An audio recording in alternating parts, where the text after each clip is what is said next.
ಬಡವನ ಮಗಳಾದರೂ ಕಪ್ಪಾಗಿರಬಾರದು. ಹೆಣ್ಣು ಹಡೆದ ತಾಯಿಗೆ ಎಂದು ಬೈಯಬಾರದು. ಹಣದಾಸೆ ಗುಣದವನ ಹೆಂಡತಿಯಾಗಬಾರದು.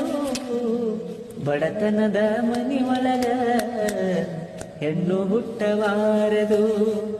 ಬಡತನದ ಮನಿಯೊಳಗ ಹೆಣ್ಣು ಹುಟ್ಟಬಾರದು. ಕರುಣೆ ಇಲ್ಲದ ಅತ್ತಿ ಮನೆಯ ಸೊಸೆಯಾಗಬಾರದು. ಅಪ್ಪಿಕೊಂಡು ನಡೆಯುವ ಅತ್ತಿಯ ಸೇವೆ ಮರೆಯಬಾರದು. ಹಡೆದ ತಂದೆ ತಾಯಿಗೆ ಹಡೆದ ತಾಯಿ ತಂದಿಗೆ ಮಾತು ತರಬಾರದು. ಬಡತನದ ಮನಿಯೊಳಗ ಹೆಣ್ಣು ಹುಟ್ಟಬಾರದು.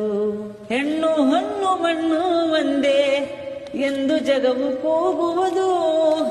ಈ ಲೋಕದಲ್ಲಿ ನಮಗೆ ಎಂದು ಭಾಗ್ಯ ದೊರಕುವುದು. ಸಾಕು ಈ ಲೋಕದ ಸಂಗ, ಸಾಕು ಈ ಲೋಕದ ಸಂಗ, ಮರಳಿ ಹುಟ್ಟಬಾರದು. ಬಡತನದ ಮನಿಯೊಳಗ ಹೆಣ್ಣು ಹುಟ್ಟಬಾರದು.